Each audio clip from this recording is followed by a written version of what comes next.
Muy buenas noches, bienvenidos a otra sección de entrevistas a través de su canal informativo Es Punto Palante. Hoy tenemos a una invitada muy especial, se llama Sara Fernández.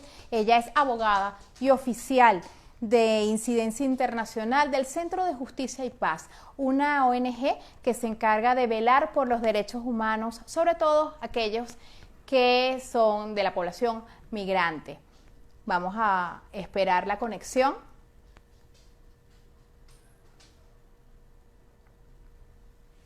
El tema que vamos a tratar hoy es un tema bastante porque es enmarcado en la conmemoración del Día Internacional de la Mujer. Y vamos a conversar con Sara, que ya la tenemos en línea. ¿Cómo estás, Sara? Buenas noches. Hola Natalia, buenas noches. Gracias por la invitación.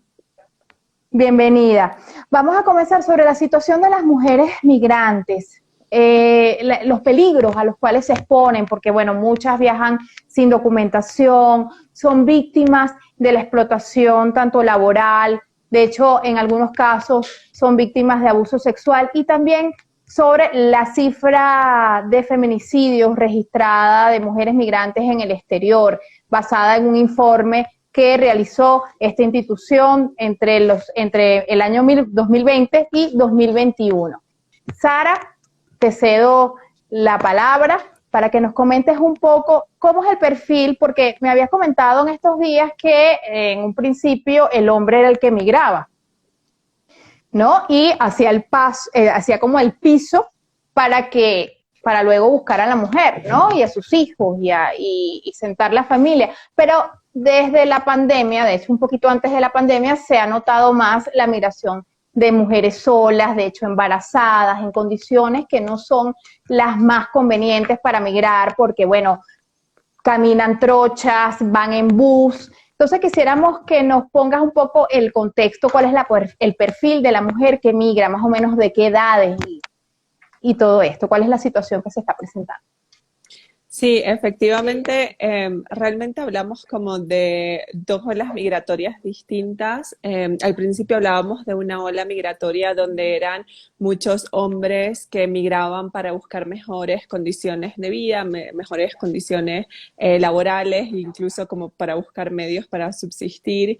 Y desde hace ya algún tiempo hemos visto una tendencia a lo que denominamos feminización de la migración, que es que muchas madres de familia migran, muchas mujeres buscando mejor condición para ellas y para su familia, y por eso hemos visto que ha incrementado los grupos de mujeres migrantes, ¿no? Y con esto viene una necesidad de hablar sobre cómo es diferente esa migración, en qué forma los grupos de mujeres migrantes se exponen a riesgos diferentes, en qué forma son impactadas de una forma distinta a la migración que vimos en la ola anterior, ¿no? Y de allí la necesidad de hablar un poco de esta mujer migrante, no solo en el camino de migración, en el tránsito migratorio, sino también cuando llegan al país de acogida y cuáles son esas condiciones que debemos tener en cuenta, que debemos alertar, también soluciones sobre, okay, qué se puede hacer para estar prevenida sobre los riesgos que se enfrentan en el tránsito migratorio y en el país de recepción, y sobre todo cuáles son las obligaciones de los países receptores de mujeres migrantes y de qué forma pueden asegurarse de tener una política pública que acoja a esa mujer migrante y que sobrepase las vulnerabilidades a las que se encuentra sometida. Sara, ustedes recogieron varios testimonios durante el proceso de investigación. ¿Qué les decían estos testimonios? ¿Cuáles eran los casos de mujeres que ustedes estaban documentando? Mira, lo vemos desde dos perspectivas, ¿no? Uno es durante el tránsito migratorio, es decir, la mujer que migra, incluso que se desplaza anteriormente a cruzar la frontera dentro del territorio venezolano y que luego pasa la frontera, a veces pasa por países de tránsito y luego llega al país de acogida, y luego las condiciones que vemos, que hemos recogido de mujeres migrantes ya en el país de acogida. En cuanto al primer grupo, es decir, los riesgos que ocurren durante este tránsito migratorio, Para entender esto vamos a entender un concepto que se usa mucho en el ámbito legal, pero que creo que ilustra mucho la condición de la mujer migrante, y es el concepto de interseccionalidad. Y este concepto lo que implica es que la mujer migrante se va a ver sometida a los riesgos de cualquier migrante, es decir, de un migrante hombre o mujer, pero que además de eso se va a ver sometida a vulnerabilidades específicas por su condición de mujer. Y a esto le llamamos una interseccionalidad de vulnerabilidad o interseccionalidad de discriminación. Entonces, durante este tránsito migratorio, por ejemplo, hemos escuchado testimonios de mujeres migrantes que han tenido que pasar la frontera. Hoy en día, debido al cierre de la frontera venezolana, muchas tienen que pasar por caminos ilegales, pagarle a una persona para que las ayude a pasar la frontera, y durante este camino se ven sometidas o son mayormente vulnerables a sufrir hechos de violencia sexual, a ser víctimas de captación por medio de grupos de delincuencia organizada para explotación sexual o trata de personas. Y luego, una vez cuando llegan al país de receptor, al destino final, también se van a ver mayormente sometidas a no solamente las condiciones de un migrante normal, es decir, cargas laborales excesivas, imposibilidad de conseguir trabajo regular por su condición migratoria, pero además de eso, mayor vulnerabilidad a ser sometidas a explotación sexual en el país a donde llegan, o de sufrir hechos de violencia sexual, ya sea dentro de su propio hogar o fuera de este. Como estas vulnerabilidades son las que tomamos en cuenta para decir hay que hablar de la mujer migrante, porque presenta unas vulnerabilidades específicas tanto en el tránsito migratorio como cuando llega al país de acogida. Con respecto a los casos de abuso sexual, los casos también, también se han visto casos también de desalojos arbitrarios donde ellas alquilan, en las piezas donde ellas alquilan, con respecto a la explotación laboral, porque muchas como vienen sin papeles, o sea, van a los países acogidas sin papeles, entonces se aprovechan de allí, entonces, bueno, ahora tienes que trabajar, normalmente las jornadas de trabajo son de 8 horas, pero tú me trabajas de 12 y 13 horas. Entonces, ¿cómo manejar este tipo de situaciones? Porque las mujeres, sobre todo cuando son migrantes, no saben dónde denunciar, qué canales denunciar, ¿no?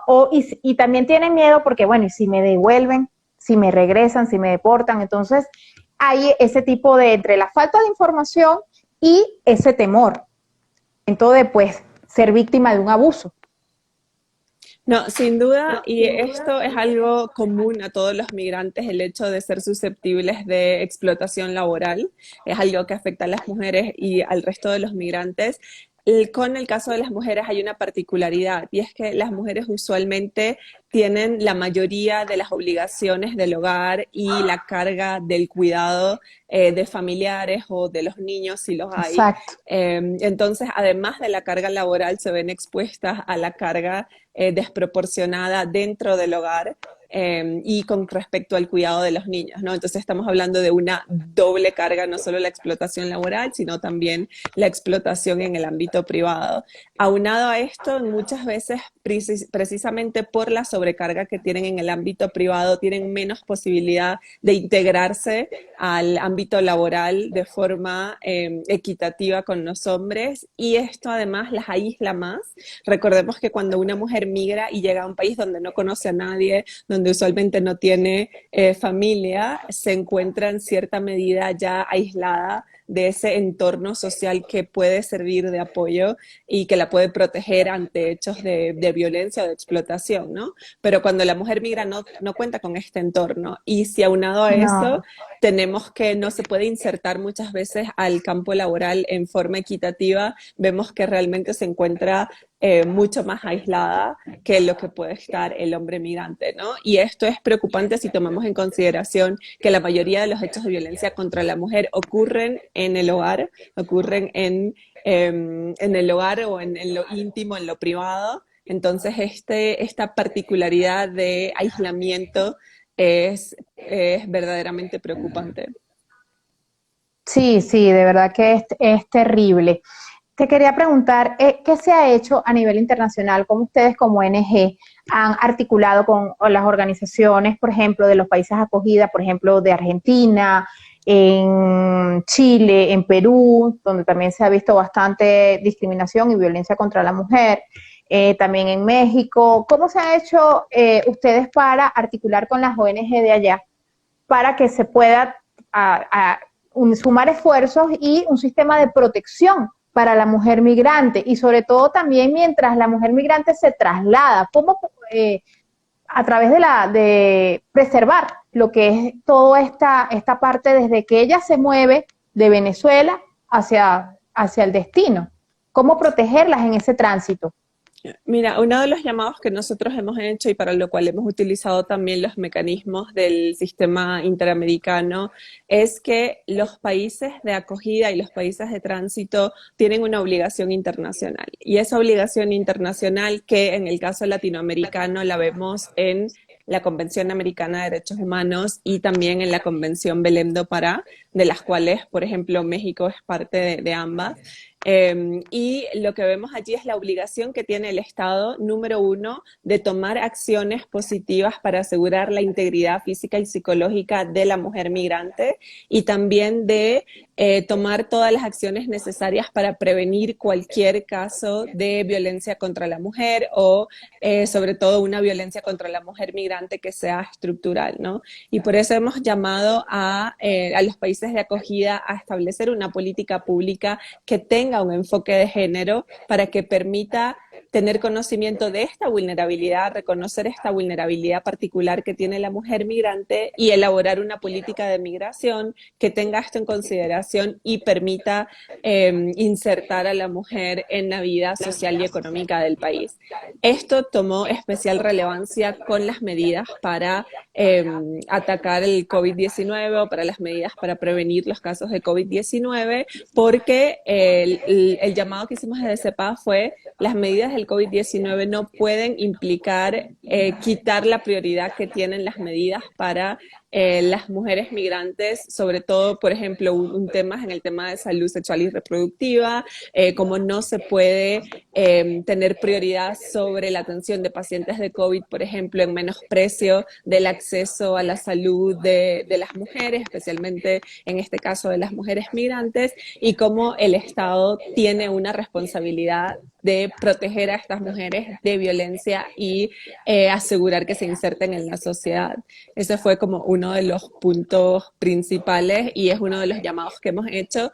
Además de esto, el tema en general de los migrantes venezolanos, nuestro llamado es que el migrante venezolano se le reconozca como un migrante forzado. El migrante venezolano no migra por voluntad propia, porque quiere, es un migrante que migra por las condiciones deplorables de la crisis compleja humanitaria que todos conocemos en el país y que además en el caso de mujeres migrantes muchas veces migran por falta de acceso al derecho a la salud y mujeres embarazadas que no tienen acceso a salud, a la salud en a las instituciones de salud o a médico obstetra que las vea, que las atienda y que por eso tienen la obligación de migrar. Entonces el llamado a los países de acogida es reconocer que incluso aquellos que no entran dentro de la categoría de refugiado técnicamente hablando necesitan una protección internacional y esta protección internacional implica además la aplicación del principio de no devolución, que implica que al migrante venezolano no se le puede devolver al territorio venezolano porque su vida y su integridad correría peligro. Entonces existe este llamado a los estados de recepción y específicamente a que estos principios los apliquen con un enfoque de género, entendiendo las necesidades particulares de estos grupos de mujeres migrantes.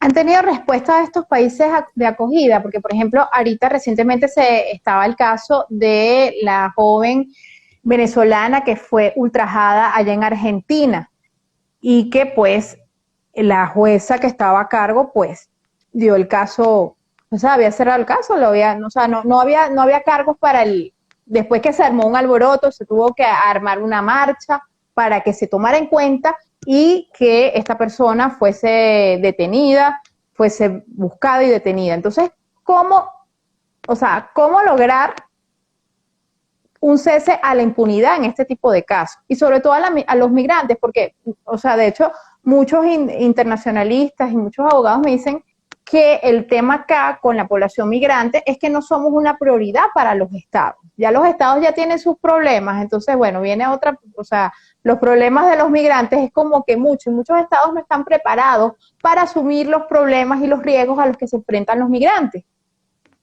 Entonces, ¿cómo concientizarlo? No, pero sin duda, primero, las obligaciones internacionales que tengan los estados deben ser cumplidas en su totalidad sin utilizar otras necesidades que tengan como excusa para su incumplimiento. Y esto es importante decirlo, es decir, los estados tienen la obligación de cumplir con sus obligaciones internacionales y cualquier causa de interés nacional no puede ser utilizada como una excusa para desproteger a los grupos de migrantes. Algunos logros se han tenido, por ejemplo, como un pequeño ejemplo es el caso colombiano, en el cual, bueno, están la mayoría de los refugiados inmigrantes venezolanos con la obtención de la protección internacional. Se vio por lo menos un paso en la dirección correcta de entender que el migrante venezolano está en esta necesidad de protección internacional. Y eso es algo que celebramos y que además llamamos a los otros estados donde hay grandes grupos de migrantes venezolanos a tomar pasos similares. Y esto es muy vinculado a lo que acabas de mencionar del caso argentino y también al tema de mujeres migrantes. ¿Por qué? Porque cuando uno analiza el tema de mujeres migrantes, piensa en la motivación que pueden tener las mujeres que sean, por ejemplo, víctimas de actos de violencia, de acoso, de hostigamiento, a denunciar los hechos. Y esta motivación se va a ver gravemente impactada si la mujer no tiene un estatus migratorio regular en el país donde se encuentra, Exacto. porque entre otras cosas, porque piensa que la denuncia o el acudir a órganos de protección o incluso acceder a la justicia va a implicar un detrimento para su proceso migratorio o para su condición migratoria. Y esto es importante, los estados no pueden utilizar la denuncia de violencia contra la mujer para atacar el estatus migratorio de una mujer migrante que esté en su país. Porque en la medida en que la mujer se sienta protegida y sienta que su denuncia no va a impactar su estatus migratorio, que su estatus migratorio no va a impactar en que las autoridades tomen o no tomen en cuenta su denuncia, pues va a ser más propensa a denunciar cualquier hecho o acto de violencia. Y por eso el llamado es a reconocer que estas mujeres migrantes necesitan protección internacional, pero además el que sepan que su estatus migratorio no va a ser impactado por las denuncias que hagan ante posibles hechos de violencia, porque el Estado tiene la obligación de protegerlas de cualquier hecho de violencia, incluso ante un particular.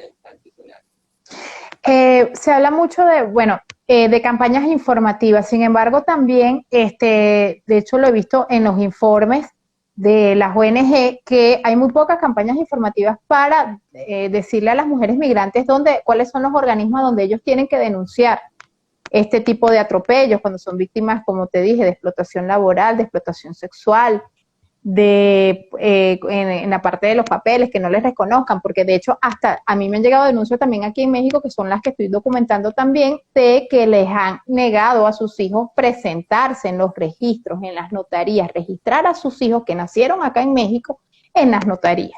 Entonces, mira en el escenario donde nosotros estamos. Entonces, ¿cómo se haría allí? Mira, y lo que dices es muy importante. ¿Cómo serían esas campañas? Ajá, ¿cómo? Explícanos un poco eso, lo de las campañas y todo aquello, la importancia de desarrollar este tipo de material informativo para que la mujer sepa a dónde tiene que llegar. Sí, lo que dices es importante porque uno de los puntos esenciales de acudir a órganos de protección es la información sobre congeló la imagen. ¿Está ahí? Ya. Es la información sobre a dónde acudir, cómo realizar una denuncia, cuáles son los órganos que pueden recibir estas denuncias, y en ese sentido las campañas de información son importantes para decir a dónde puede acudir la persona en caso de X, en caso de explotación laboral, en caso de explotación, en caso de algún acto de violencia contra la mujer, pero junto con esto, es decir, no solamente esta campaña informativa es importante, sobre todo para los grupos migrantes, sino también la educación, la preparación, el entrenamiento de los órganos de recepción de denuncias, es decir, los órganos policiales o los órganos judiciales, para que actúen sin estereotipos de migrantes, sin estereotipos de género, para que reciban la denuncia en la primera oportunidad en la que llega, y además no actúen más bien para desmotivar a la denunciante a proseguir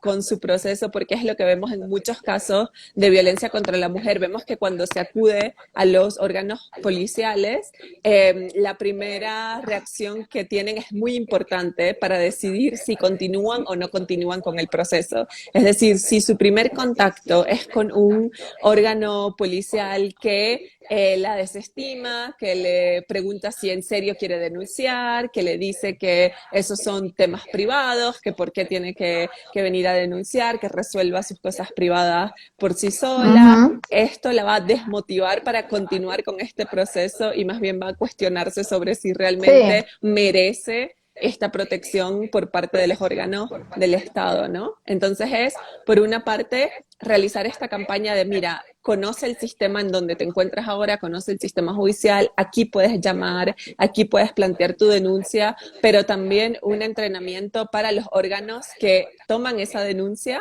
de motivar a la persona a continuar con el proceso, a sentirse protegida, a sentirse entendida, y que la primera interacción que tenga con estos funcionarios no sea más bien de intimidación, de descrédito, de no creer la Es historia que así. está contando, porque esto es muy relevante para que la mujer sienta que puede denunciar y que puede continuar con su proceso. Sí, tocaste también un punto muy importante que quiero abordar contigo, y es que también el caso de la mujer venezolana en particular está muy estereotipada en el exterior.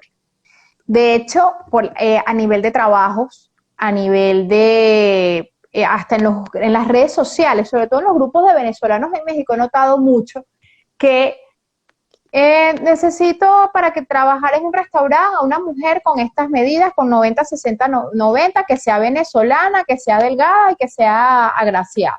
O sea, como que ya nos tienen ya con un estereotipo definido, entonces no, como que bueno, nosotros no tenemos cerebro, sino somos así. O sea, eso es lo que nosotros, porque obviamente es para un interés en común, un interés que ellos tengan, bueno, muchas de esas ofertas laborales terminan siendo tratas de blanca. De hecho, se han hecho investigaciones sobre eso. Y de hecho, yo he documentado casos donde hay muchachas que las reclutan de jóvenes, le dicen, no, mira, tú lo que vas es a servirle en la mesa, vas a servirle la comida a la mesa al cliente, y terminan, bueno, ya el cliente negocia con ellas para otro tipo de servicios. Entonces, cómo, por ejemplo, cambiar ese estereotipo, que las sociedades nos vean a nosotros no como, bueno, la mujer venezolana es linda, quiero ser su novio, quiero contratarla para otras cosas, ¿entiendes? ¿Cómo cambiar esa percepción? De hecho, hasta en Lima nos han tildado hasta de robamarido. Nos han puesto esa etiqueta. Entonces, ¿cómo cambiar eso? ¿Cómo concientizar a las sociedades que nos reciben sobre ese punto? Mira, hay varios estereotipos nocivos aplicados a la migrante venezolana.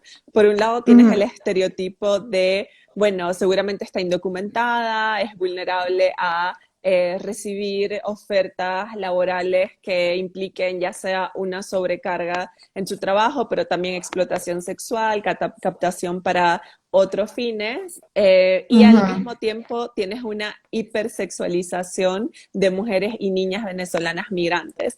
Y esto incluso fue denunciado por la alta comisionada de derechos humanos en uno de sus informes sobre la situación de Venezuela, donde específicamente dijo que la hipersexualización o los estereotipos de hipersexualización de mujeres y niñas venezolanas las hacían mayormente vulnerables a actos de violencia contra la mujer y a ser captadas para tratas o para fines de explotación sexual. Entonces creo que el tema de los estereotipos es uno de los elementos básicos que exponen a la mujer venezolana a violencia contra la mujer en el exterior. Y para esto quiero decir dos cosas. Uno es el papel, el rol del Estado. Los estados tienen la obligación, de acuerdo a la Convención Belém do Pará, que es la convención que mencioné anteriormente, que es la Convención para la Eliminación y Erradicación de todo tipo de discriminación contra la mujer, y tienen la obligación de eliminar estereotipos de género dentro de sus estructuras institucionales. Pero además de eso tenemos el ámbito social, ¿no? Que no necesariamente es un estereotipo que viene del Estado, pero que también está dentro de la propia sociedad. Y en esto yo creo que un rol esencial es el que juegan los medios de comunicación. El cómo los medios de comunicación proyectan a la mujer venezolana, el cómo describen a la mujer migrante venezolana, porque eso tiene una repercusión muy grande en la sociedad, en cómo perciben al migrante y en este caso en cómo perciben a la mujer migrante venezolana. Entonces creo que los medios de comunicación tienen una labor esencial en cuando reportan una noticia, cuando reportan una situación, cuidarse de no utilizar estereotipos, ya sea que hipersexualizan o que vulnerabilizan de alguna medida a los grupos de mujeres venezolanas. Y esto es esencial realmente para asegurarnos de que haya menor violencia contra las migrantes venezolanas en los países de acogida. De hecho, bueno, de hecho en los sitios donde yo he trabajado, el esquema es ese, o sea, la forma de que me miran es esa, mira, ay, Venezuela, reconocida por sus mujeres bellas, pero nosotros somos más que eso. Entonces, eso es lo que venden al exterior, esa es la imagen que se tienen del exterior, el país de las mujeres bellas, el exportador de la belleza. Sí, y Entonces, lamentablemente ese estereotipo no, porque yo entiendo que muchas veces se dice pensando que es halagador, pero realmente lo que hace es poner en una posición de vulnerabilidad a la mujer venezolana. Entonces, exacto. no es un estereotipo halagador, es un estereotipo que la vulnerabiliza. Recordemos que la violencia contra la mujer en sí ocurre dentro de una dinámica específica, que es una dinámica en la cual la mujer se tiene como posesión, en la cual se cosifica, se trata como objeto, se tiene una relación de ejercicio de los atributos de la propiedad con el cuerpo de la mujer o con la imagen de la mujer, y es dentro de esta estructura que surge la violencia contra la mujer. Y estos estereotipos lo que hacen es hacer que esta dinámica sea aún más fuerte, que estos estereotipos de cosificación, de objetificación, de ejercicio de la propiedad sobre el cuerpo de la mujer sea mayor. Por eso digo que en este sentido los medios de comunicación tienen un gran rol de cómo proyectan a la mujer migrante venezolana. Un país como México, que México tiene una particularidad, y según estadísticas del INEGI, que es el Instituto Nacional de Estadística y Geografía de acá, dice en cifras textuales, cada día son asesinadas un promedio de 10 mujeres. Imagínate acá, solamente mexicanas. Imagínate cómo estará el plano de los migrantes. ¿Piensas que acá sí puede funcionar alguna estrategia para erradicar estos feminicidios cuando se presentan en caso de migrantes? Si en México, si la misma mujer mexicana es vulnerable, imagínate una migrante. Sí, no, y así como el tema de violencia contra la mujer y los femicidios, que son parte de la violencia estructural contra la mujer, es compleja porque no es un problema que tenga solo una dimensión, es un problema multidimensional así la respuesta tiene que ser multidimensional. Es decir, el problema de la violencia contra la mujer en las sociedades latinoamericanas no es un problema que se va a arreglar de la noche a la mañana, porque lamentablemente es un problema que no es solamente legal, que es un problema también social, que es un problema de las dinámicas que tenemos como sociedad, del Ujú. rol que le damos a la mujer en la sociedad, del precisamente los estereotipos que tenemos de la mujer en la sociedad, y hay que tener esto en consideración para realmente tener una política que incluya no solamente lo legal, porque lo legal puede nada más abordar como una dimensión de esta violencia estructural, sino también lo social de las dinámicas de poder desigual en las cuales nos desenvolvemos. Esto a su vez que lo sufre cualquier mujer, ya sea una mujer mexicana en México, así como lo sufren las venezolanas en Venezuela, se va a casos de mujeres migrantes precisamente por la falta de este entorno social y por los miedos a las denuncias que hemos hablado anteriormente. Entonces, ¿qué se requiere? Una política que sea multidisciplinaria en el sentido de que tome en consideración estos distintos rasgos para decir, ok, ¿cómo eliminamos la violencia contra la mujer de nuestra sociedad? Y esto pasa por tener un sistema judicial que tenga una debida diligencia para investigar casos de violencia contra la mujer, por tener órganos policiales educados sin estereotipos de género, pero también por la sociedad de desnormalizar la violencia contra la mujer, de entender que un acto de violencia psicológica, un acto de violencia verbal, una relación de poder totalmente desigual, por ejemplo, en una pareja en donde exista control hacia la mujer, en donde exista violencia psicológica, no es normal. Y en entender que esos son signos de alerta de que algo no está bien en la dinámica y de que se debe estar alerta ante cualquier hecho de violencia y poder acudir al sistema judicial cuando exista efectivamente un hecho de violencia o una amenaza de un hecho de violencia. Entonces son muchos factores. Nosotros, de hecho, desde CEPAS, por ejemplo, parte de nuestro trabajo es precisamente monitorear los temas de femicidio en Venezuela, pero también como parte de, bueno, del contexto en el que vivimos y de la crisis migratoria que sufrimos en Venezuela, también es monitorear los femicidios de venezolanas en el exterior. El año pasado, por ejemplo, Ujú. recolectamos 56 casos, es decir, en el 2020, 56 casos de venezolanas que fueron asesinadas en el exterior. En enero de este año reportamos 10 casos de venezolanas en el exterior y en febrero 6 casos de venezolanas asesinadas en el exterior. De estos casos, la mayoría fueron en Colombia, pero todos estos tienen unos fenómenos asociados que son iguales, que son similares a los que vemos al interno de Venezuela y que también son similares en los países donde hay mujeres migrantes, ¿no? Y muchos de esos se tratan de víctimas muy jóvenes, de que los casos ocurren primordialmente en el ámbito privado donde se encuentra, donde los agresores también son jóvenes y en su mayoría son venezolanos, y todos estos elementos tenemos que tenerlos en cuenta como país receptor si queremos elaborar una política que ayude a bajar en la violencia contra la mujer y los femicidios tanto de venezolanas migrantes, pero obviamente también de su propia población. Tocaste un punto importante, ¿no? Y te quiero hacer dos preguntas. Primero, ¿cómo estos casos fueron resueltos? ¿Cómo está acá la impunidad? Ya, o sea, fueron resueltos, fueron atrapados los homicidas. Y otra cosa es que, bueno, me estás diciendo que la mayoría, de hecho el 70%, es en el entorno de convivencia con el victimario, o sea, en el matrimonio, o sea, es la pareja, la mayoría de los casos. Esto nos da un indicativo de que la pareja que migra, obviamente, tiene más posibilidades de que se deteriore la relación, que caiga en violencia. ¿Han analizado estos casos, este tipo de situaciones?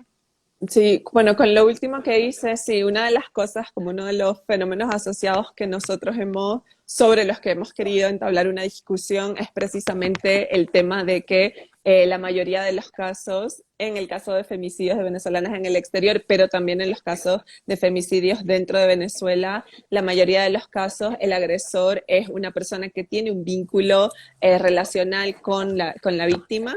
ya sea porque tienen una relación amorosa, ya sea matrimonio o una relación estable de hecho, o incluso porque son miembros de la familia.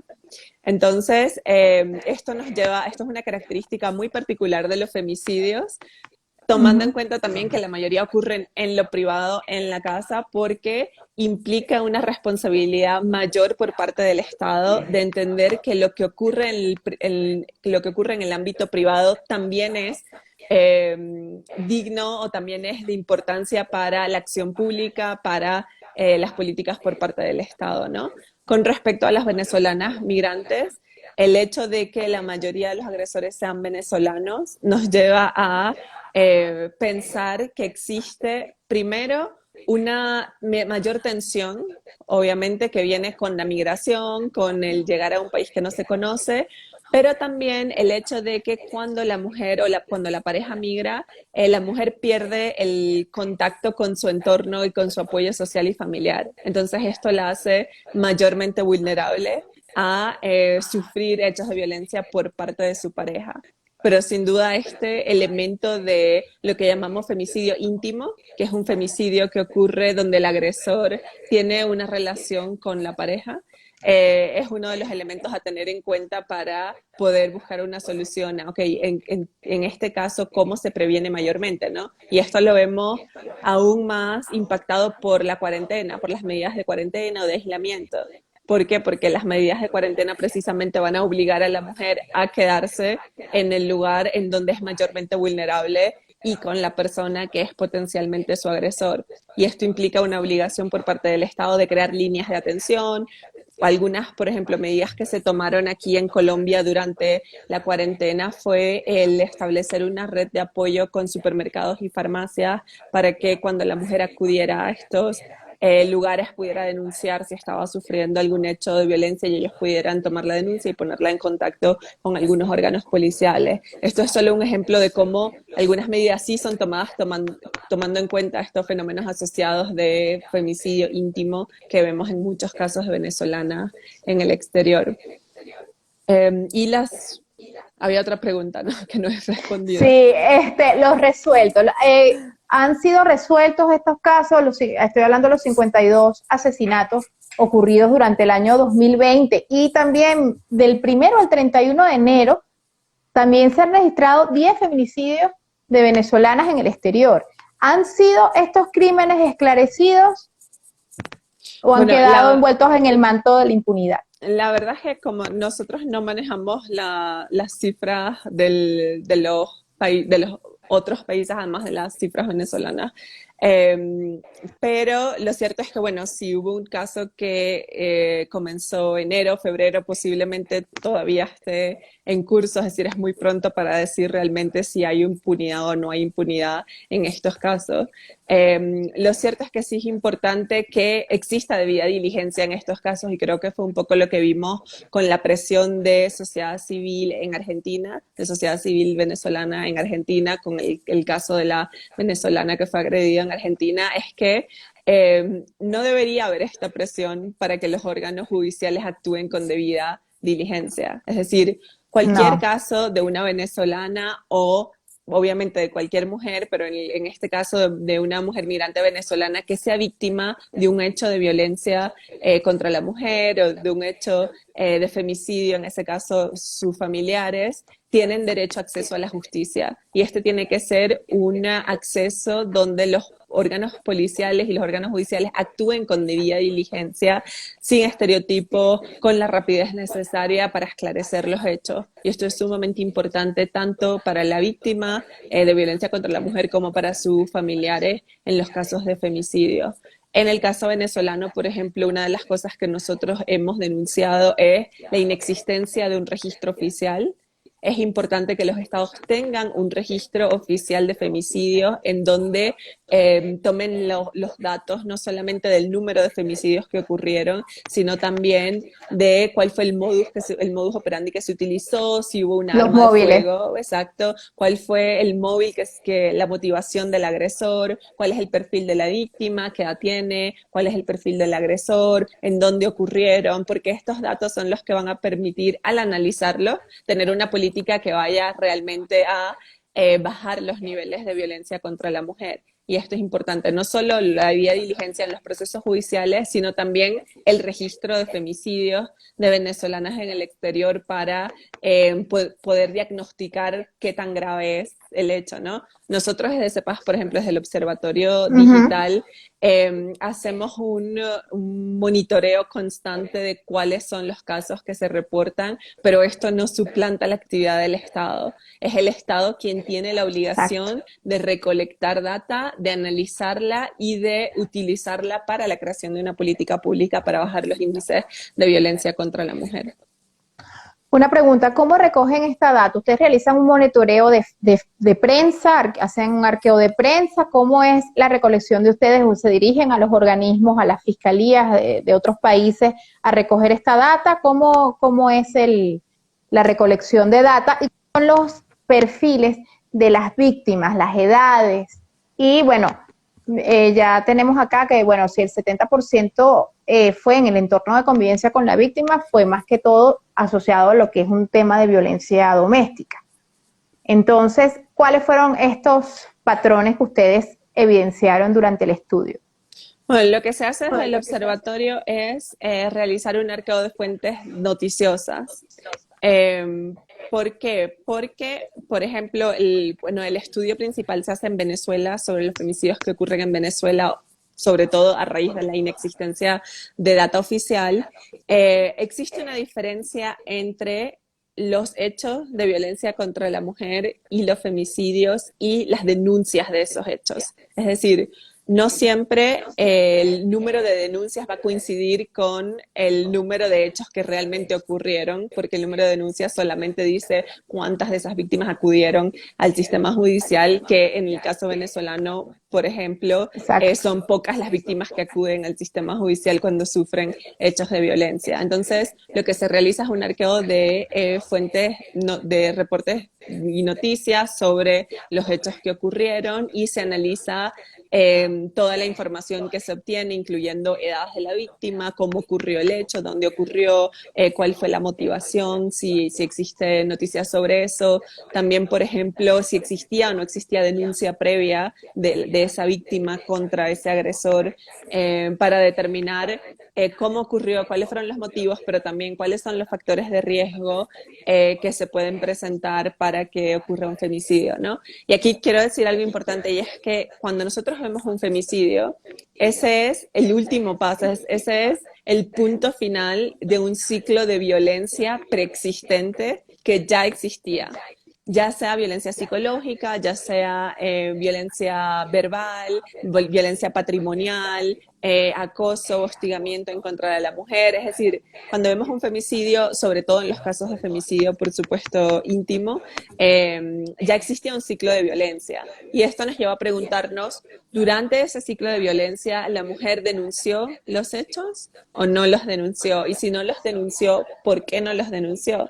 Es decir, no estaba suficientemente motivada por el contexto y por las instituciones a las que tenía que acudir para denunciar esos hechos y posiblemente impedir que al final ocurriera el femicidio si hubiese habido una respuesta apropiada por parte de las instituciones, ¿no?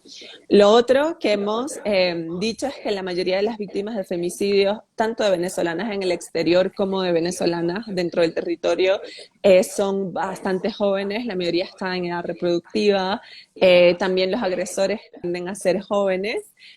No quitando que existen femicidios de adultas mayores, y creemos que esto es un fenómeno asociado importante, el analizar cómo difiere, por ejemplo, la motivación de los femicidios de jóvenes con respecto a los femicidios de adultas mayores. Porque en este reporte, por ejemplo, vimos que uno de los casos de femicidio se trató por razones económicas, pero vimos que la mayoría de los femicidios fue precedido por una escena de celos o fue motivado por la ruptura por parte de la víctima con el agresor o por parte de celos o sospecha de infidelidad por parte del agresor hacia la víctima. Y esto nos dice mucho, porque esto nos dice sobre esa dinámica de posesión con la mujer víctima, con esa dinámica de control, de posesión, de, bueno, si no vas a estar conmigo, no vas a estar con nadie, porque...